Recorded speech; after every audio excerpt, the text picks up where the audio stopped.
Hai, salam, selamat datang di Arsip Jiwa. Aku Hana Kalindra.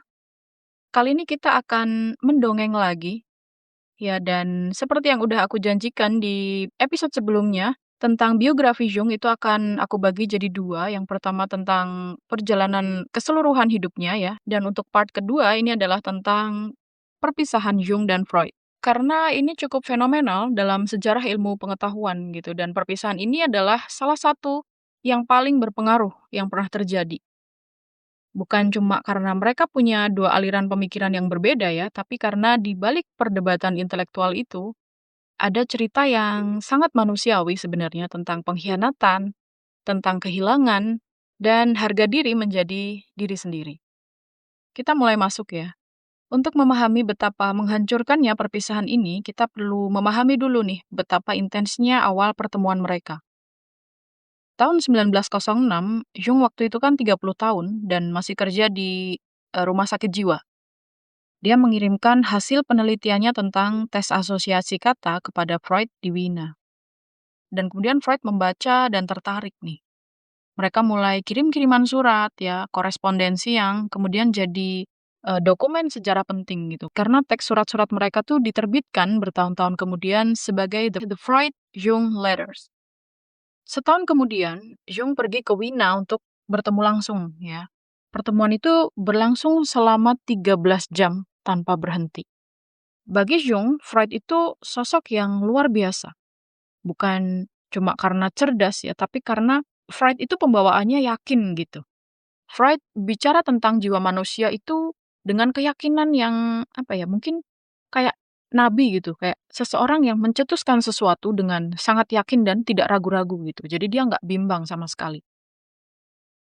Kondisi di mana waktu itu psikiatri masih dianggap ilmu kelas 2, kayak ilmu nggak bergengsi lah gitu.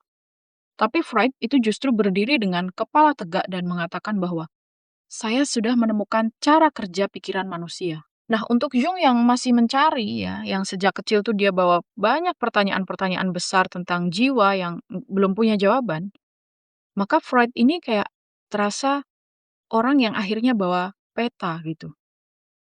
Dan Freud juga melihat dalam diri Jung itu sebagai sesuatu yang selama ini dia butuhkan.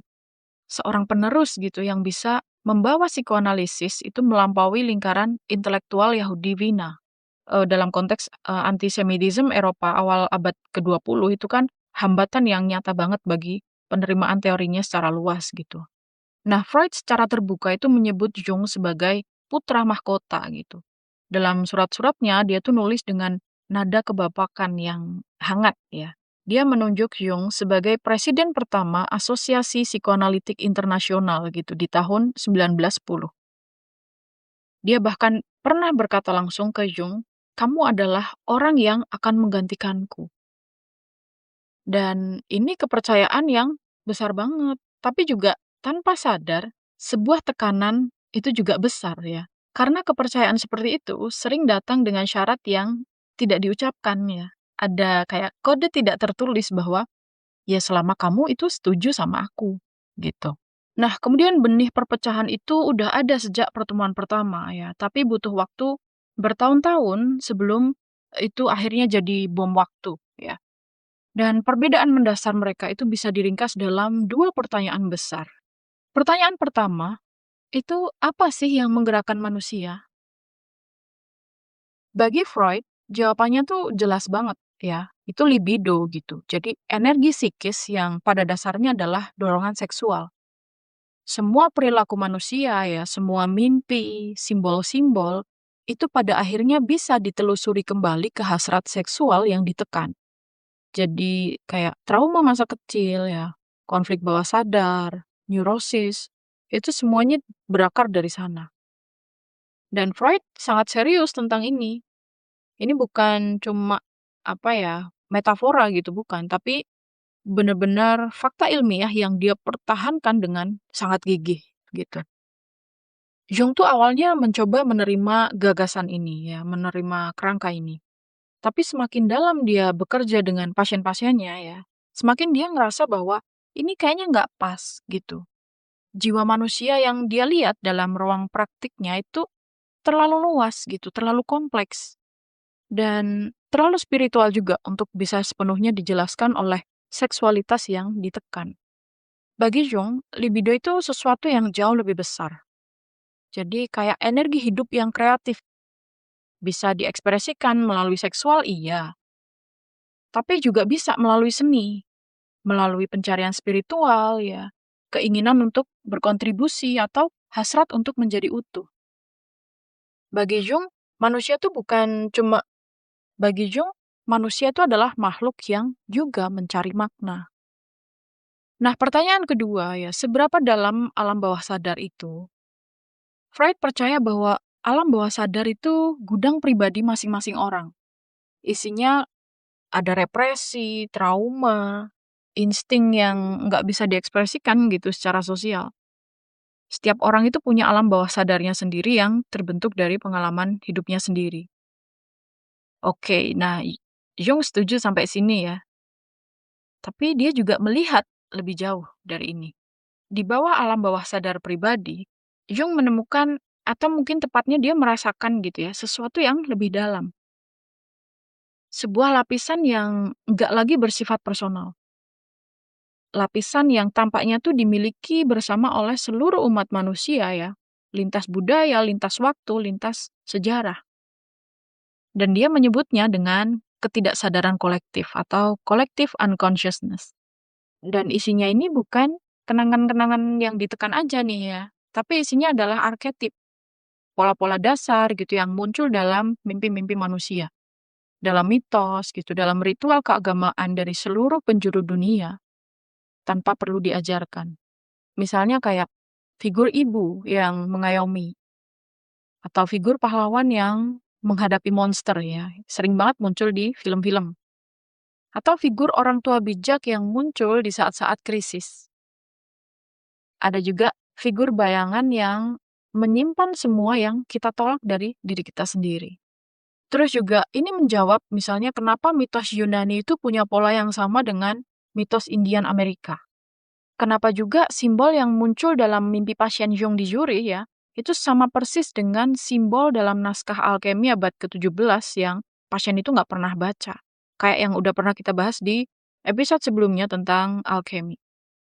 Nah, bagi Freud, pertanyaan ini nggak relevan banget nih, nggak bisa dijelasin dengan cara lain. Tapi bagi Jung, pertanyaan itu adalah petunjuk tentang sesuatu yang fundamental dalam struktur jiwa manusia. Jadi sebenarnya ini kayak dua peta gitu ya, dua cara yang berbeda untuk melihat apa itu manusia. Dan satu perbedaan yang nggak bisa dikompromikan adalah, apakah manusia pada dasarnya adalah makhluk yang perlu disembuhkan, ya, atau makhluk yang perlu menjadi utuh. Freud itu melihat dari bawah ke atas ya, dari patologi, dari gangguan-gangguan itu menuju fungsi. Dari sakit menuju normal. Nah, sedangkan Jung itu melihat dari dalam keluar. Ya, dari potensi menuju realisasi, dari fragmen itu menuju keutuhan. Nah, ini perbedaan dari keduanya yang sangat signifikan gitu. Padahal sebenarnya mereka sama-sama ya memandang manusia gitu. Sama-sama mereka itu menganalisis manusia, tapi cara pandang mereka itu sangat-sangat berbeda. Nah, perpecahan ini tuh nggak terjadi dalam satu momen aja gitu ya, tapi ini tuh perlahan dan kayak retakan kecil gitu. Misalnya retakan kecil di tembok yang lama-lama udah nggak bisa ditahan lagi dan rubuh gitu. Ada beberapa momen kritis ya yang dicatat dalam korespondensi mereka.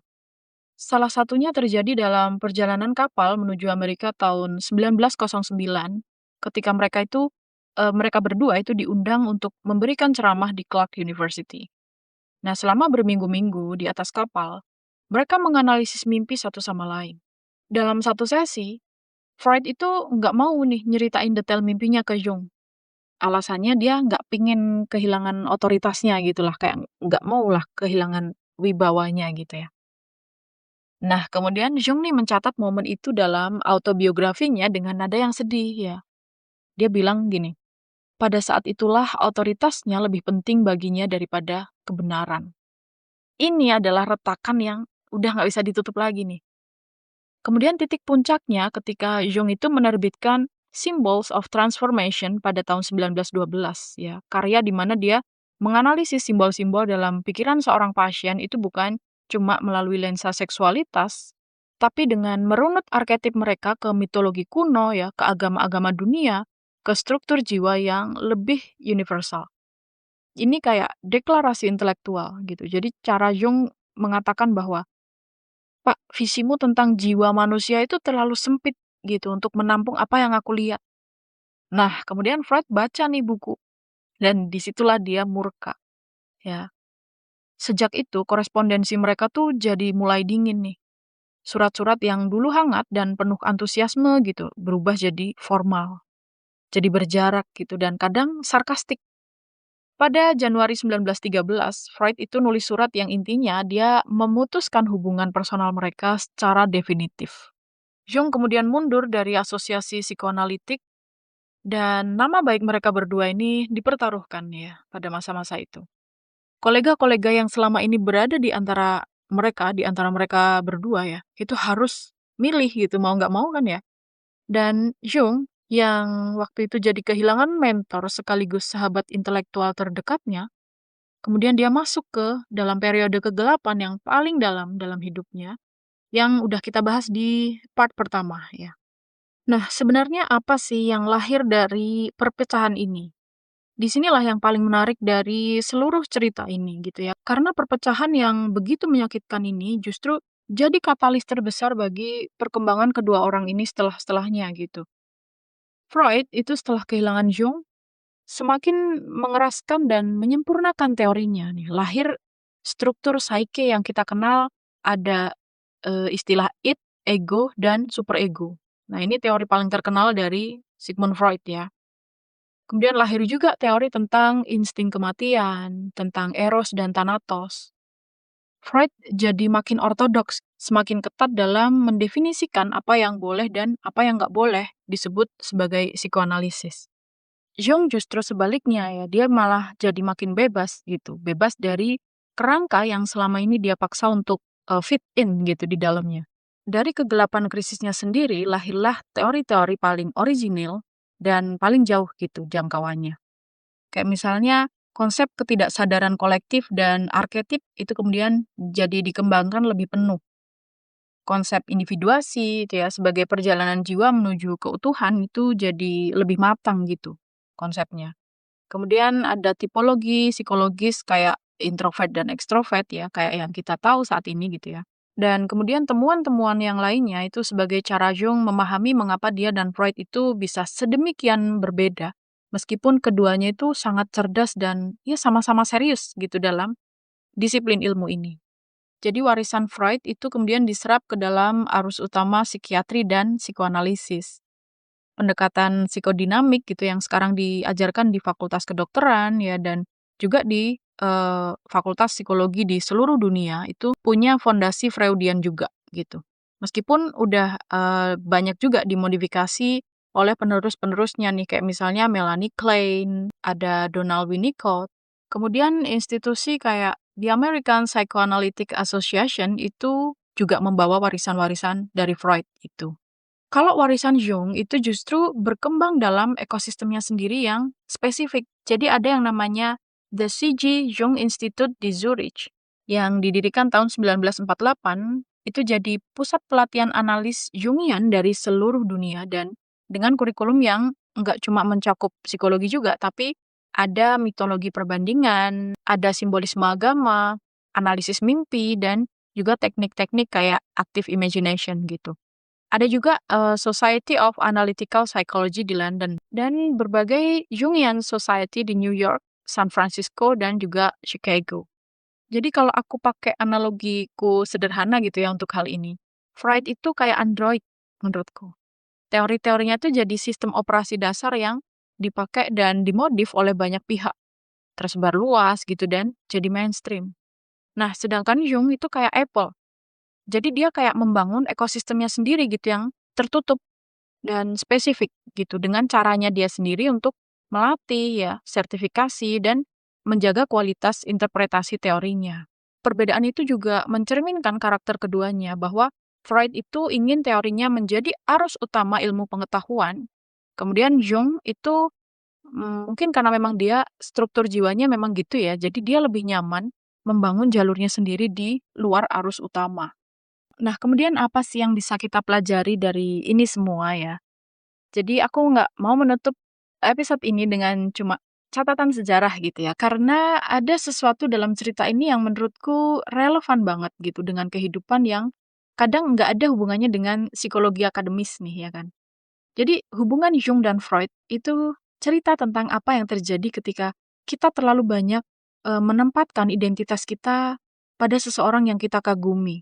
Jung itu kan masuk dalam hubungan itu ya, dengan seluruh kerinduan jiwanya akan figur bapak gitu yang bisa dia percaya sepenuhnya. Buat teman-teman yang udah lihat siniarku sebelumnya tentang biografi Jung itu diceritakan tentang bagaimana bapaknya. Dan karena itu ya, rasanya Jung ini kayak terpenuhi, tapi jiwanya itu nggak bisa tumbuh di bawah naungan orang lain selamanya ya kan.